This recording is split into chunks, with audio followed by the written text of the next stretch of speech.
Hi guys, in this video I'll talk about adult polycystic kidney disease and childhood polycystic kidney disease.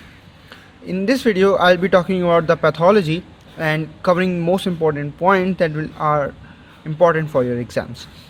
Now, talking about adult polycystic kidney disease, it is a autosomal dominant disorder that is found on your chromosome number 16.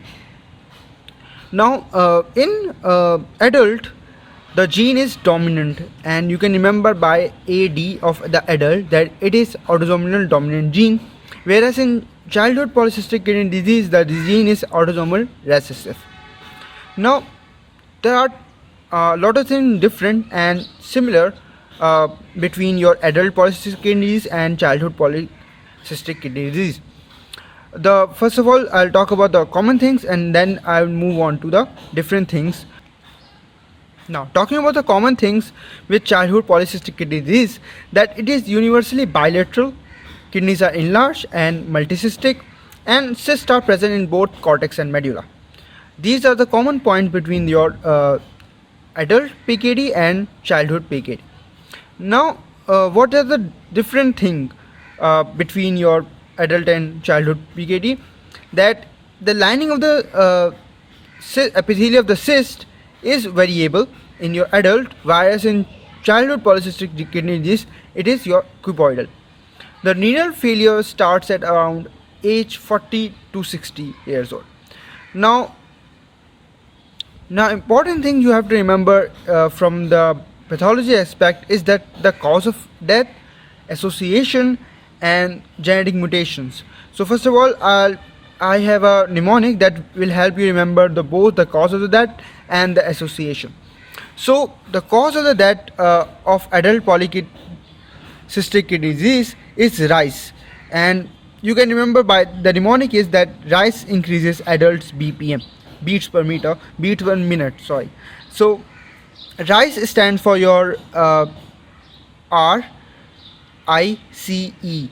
So forget E, we will only remember the first three letters of the rice, that is RIC, and R stands for your rupture berry aneurysm, I for infection, and C for coronary heart disease. And these all are your causes of that in your adult PKD. Now, moving on to the association, that adult PKD associated with which diseases. The most commonly is associated with polycystic liver disease 40% of the time. The other association are your berry aneurysm and M for mitral valve prolapse. So B for berry aneurysm, P for polycystic liver disease, and M for mitral valve prolapse.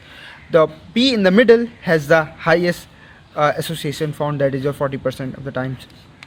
Now, genetically, adult PKD occur because of the genetic mutation on PKD1 and PKD2, and PKD1 is the most common form of mutation found in adult PKD. It is 85% of the time, and PKD2 is 15% of the time.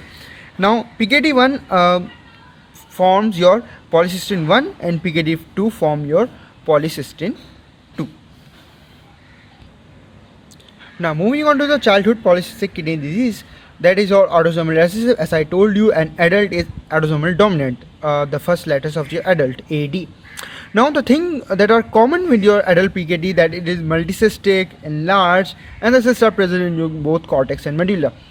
Now, what are the things that are different from your adult PKD? It's that the lining epithelia is cuboidal, unlike your variable lining epithelia of the adult PKD. Usually the death occur in your infancy and childhood, and there is a mnemonic which help you remember that what it is associated with and what are the related conditions. Now,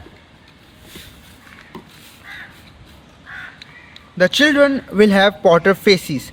So what is Porter facies? Porter facies is the congenital condition in which there is low set of ears and parrot beak nose and also lung hypoplasia.